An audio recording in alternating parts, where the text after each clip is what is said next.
Boa noite, graça e paz a todos. Que Deus abençoe a todos em nome de Jesus.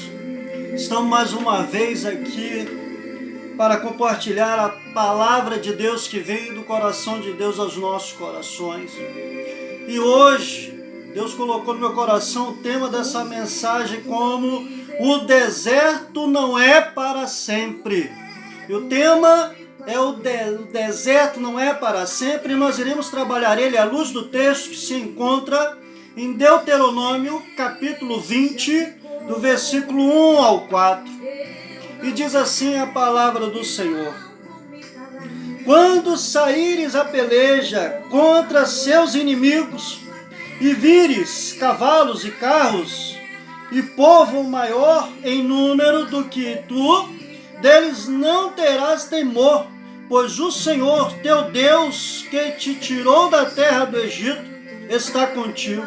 E será que, quando vos achegardes à peleja, o sacerdote se adiantará e falará ao povo, e dirá: Ouve, ó Israel, hoje vos achegais à peleja contra os vossos inimigos, que se amoleça o vosso coração. Que se amoleça o vosso coração, Não temais, nem tremais, nem vos atemorizeis diante deles, pois o Senhor vosso Deus é o que vai convosco a pelejar contra os vossos inimigos, para salvar-vos. Amém? Vamos então orar ao Senhor para o início dessa mensagem. Senhor Deus, grandioso Pai, obrigado, Senhor, pelo dia que nos deste. Obrigado, Senhor, essa noite que estamos adentrando a ela. Tome-nos em tuas mãos. Fala conosco, ó Pai, através da tua palavra. O que precisamos ouvir de ti, Senhor, de tua parte. Em nome de Jesus, Senhor.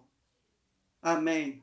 E graças a Deus. Eu estou até com louvor aqui, falando sobre o cuidado de Deus, sobreviver pelo cuidado de Deus. Ele tem cuidado de mim, Ele tem cuidado de você. Irmãos, quando eu olho aqui essa palavra, e ouvindo a letra dessa música, muito mexeu meu coração.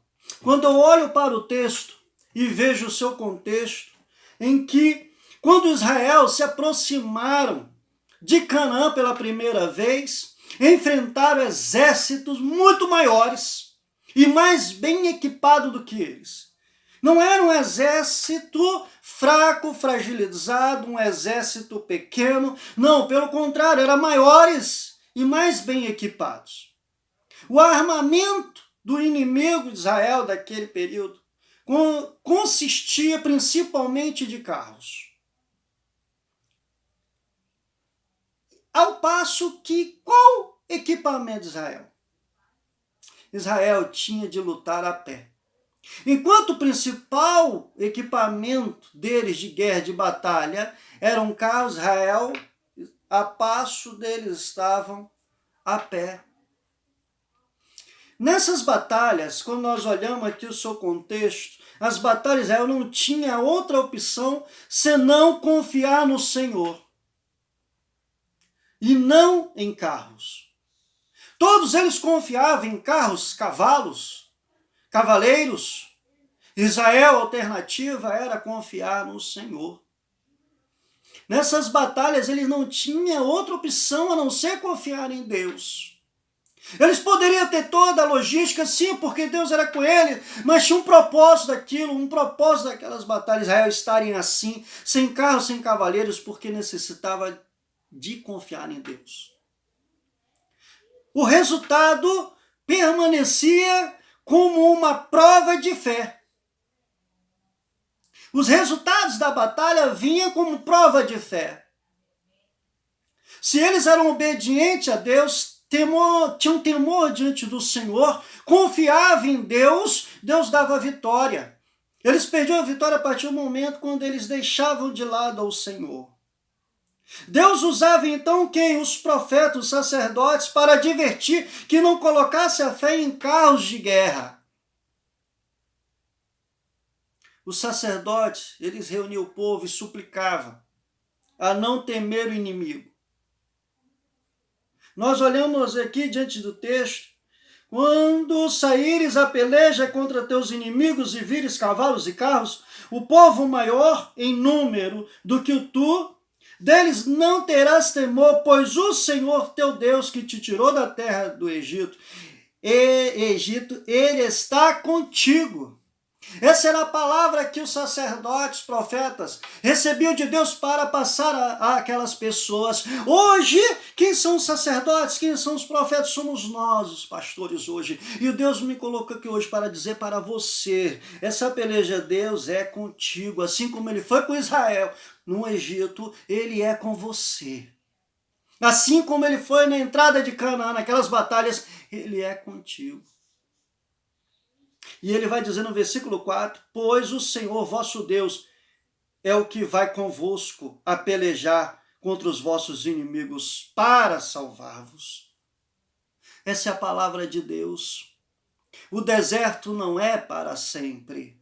Israel não ficou no deserto para sempre, ele entrou em Canaã. O sacerdote suplicava para que eles não temessem, não temer aqueles inimigos. O Senhor seria com eles. A sua presença já era um conforto e força para aquele povo. O Senhor pelejaria para eles. Que guerras você enfrenta neste momento? Que guerra você está enfrentando? A palavra do Senhor está querendo dizer, o deserto que você está passando, como assim foi com Israel, que não foi para sempre, esse deserto teu não é para sempre. Você vai sair desse deserto, porque é o Senhor que peleja por vós. Deus, ele renova as forças dos israelitas para enfrentar os desafios. Ele vai também renovar as suas forças. É Deus que renova as forças. E as nossas forças, ela é renovada a partir do momento que nós venhamos exercitar a nossa fé. Mateus capítulo 18, versículo 1 ao 6. Há uma palavra tremenda de Jesus com os discípulos. 18, do 1 ao 6 diz assim: naquela mesma hora chegaram os discípulos ao pé de Jesus, dizendo: quem é o maior no reino dos céus?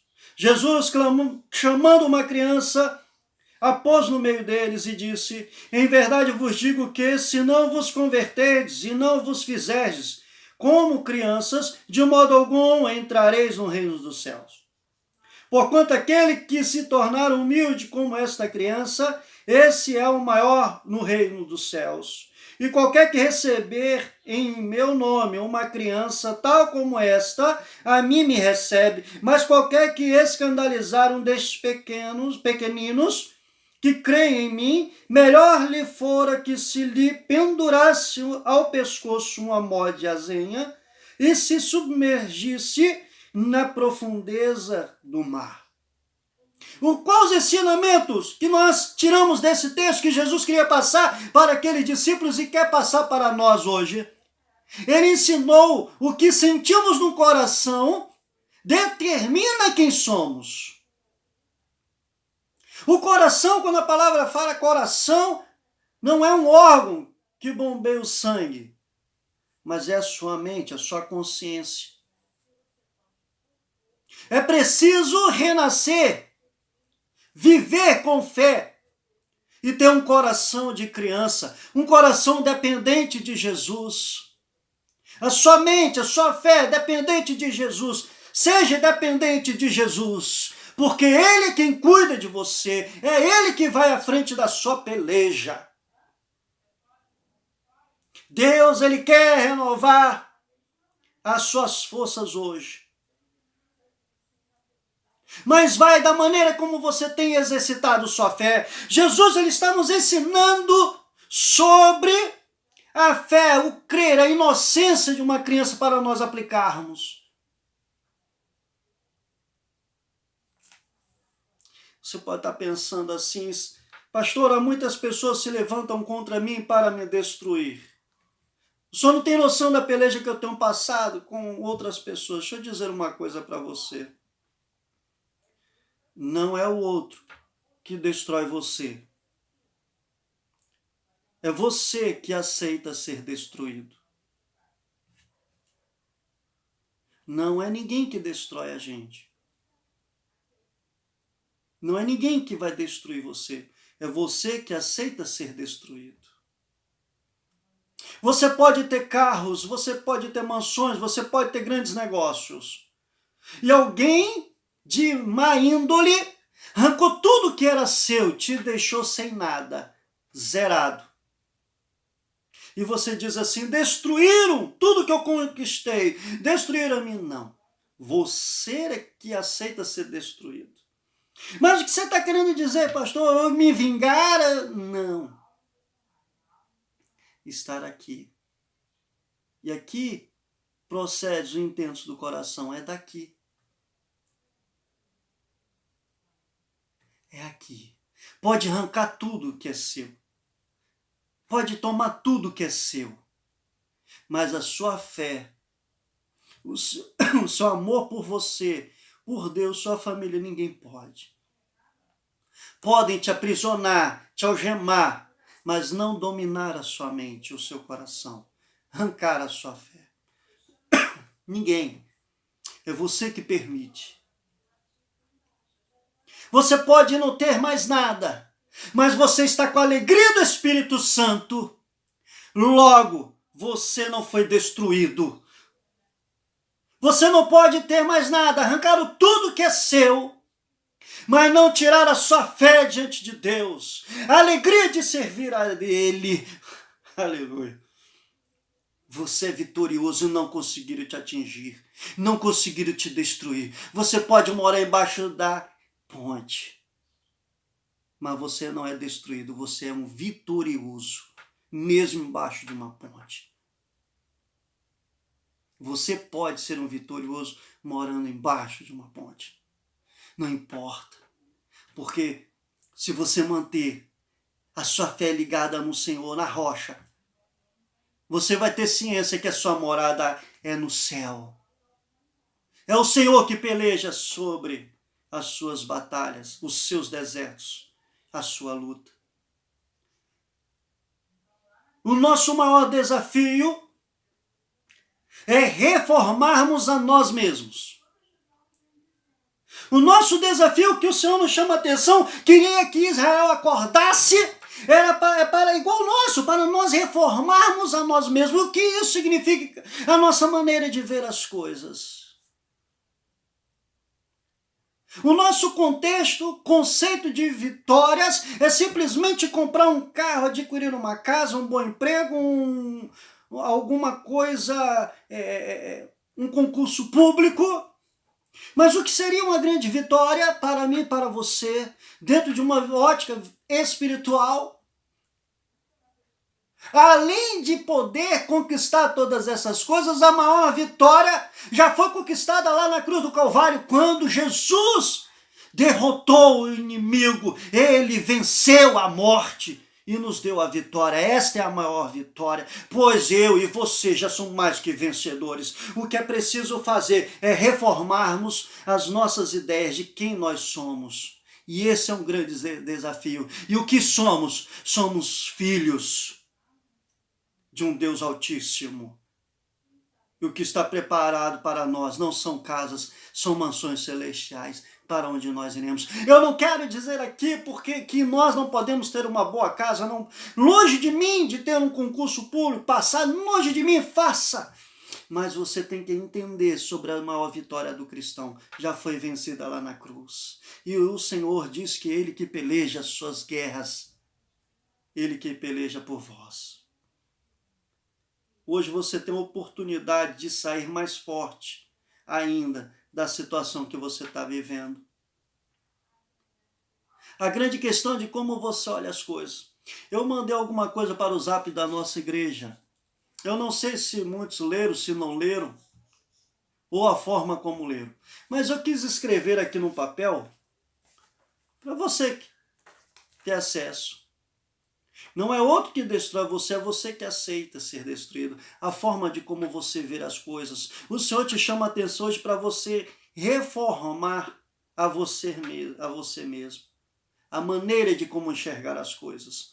Olha o que eu escrevi aqui. Você está lendo aí. Está lendo? Eu tenho aqui anotado. Está escrito o seguinte.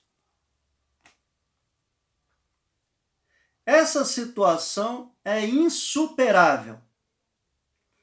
É um absurdo pensar que vamos sair disso. Temos de nos render e deixar de lutar. Se engana quem acreditar que todo esse esforço valerá a pena. Agora vamos ler de baixo para cima. Vamos ler agora daqui de baixo para cima. Olha o que está escrito. Vamos ler. Todo esse esforço, não é isso? Valerá a pena. Se engana quem acreditar que, vamos de novo, temos de nos render e deixar de lutar. Vamos sair disso. É um absurdo pensar que essa situação é insuperável. A forma de como você lê. Você lê de cima para baixo, uma leitura pessimista, negativa, que nunca vai conseguir nada na vida. Quando você faz uma leitura de baixo para cima, um olhar otimista, em que você vai vencer, que o Senhor vai te dar a vitória, mas vai da forma como você vai ler, como você vai enxergar as coisas da vida. O Senhor, Ele é com você. O deserto não é para sempre. O louvor está dizendo, sobrevivi e não desisti, porque Deus cuida de mim. Por você estar sobrevivendo, porque Deus cuida de você. Ele cuida da tua casa, cuida da sua família, cuida do seu trabalho, cuida da sua vida. Creia no poder de Deus. Mas a grande questão é você confiar nele. Israel, quando passou a confiar nele, a descansar em Deus, a não confiar em carros, cavalos e cavaleiros. Ele depositou sua confiança em Deus. Logo o Senhor deu Canaã para ele. Então entre em Canaã. Pisa em Canaã pelos olhos da fé. Ou seja, a saída do teu deserto, a saída das tuas batalhas, porque o Senhor é que batalha por vós. As batalhas elas vão surgir diariamente. Elas surgem, mas ela também sai, porque o homem não vive somente de lutas. Ele também há um refrigério, há um descanso. Pois hoje o Senhor está te dando o descanso, o refrigério, porque Ele luta contigo. Ele é por você. Deus cuida de você. Adore o Senhor nesta noite. Confie nele. O deserto não é para sempre. Creia no poder de Deus. Se alguém te perguntar de como você venceu, saiba que você vai dizer o seguinte: foi Deus. Sobrevivi porque foi Ele que lutou por mim. Confie no Senhor. Creia no poder dele. Ele é o que peleja por vós. Amém? Que essa palavra venha fazer guarita em vosso coração nesta noite. Não desista. Nós é que permitimos, às vezes, a sermos abatidos. Mas hoje o Senhor quer mudar esse quadro, principalmente a maneira de como você vê. Saiba que o Senhor é com você. Só depende de você exercitar sua fé. E hoje Ele quer te encher da graça, da unção do Espírito Santo, para você então exercitar a tua fé, ter força e exercitar a sua fé diante de Deus. Que Deus abençoe. Vamos orar? Senhor grandioso Deus, eterno Pai, nós te louvamos e engrandecemos o teu santo nome. Toma nossas vidas em tuas mãos, toma o nosso país, os governantes, toma esta pessoa que está tendo acesso, ó Pai, a essa mensagem. Abençoe poderosamente. Vai de encontro às suas lutas, às suas adversidades. Eu entrego em tuas mãos, Senhor. O deserto não é para sempre. Ele passa. Nos dê força para passar esses desertos. Através da tua palavra nós vimos que o Senhor luta conosco e por nós. Que este, ó Pai, ou esta, que está tendo acesso a essa mensagem, venha crer, depositar sua fé em Ti, que é o Senhor que luta por eles. É a oração que façamos em nome de Jesus. Amém. Que Deus te abençoe poderosamente. Confie em Deus. Descanse nele, Ele é contigo. Amém? Que Deus abençoe poderosamente.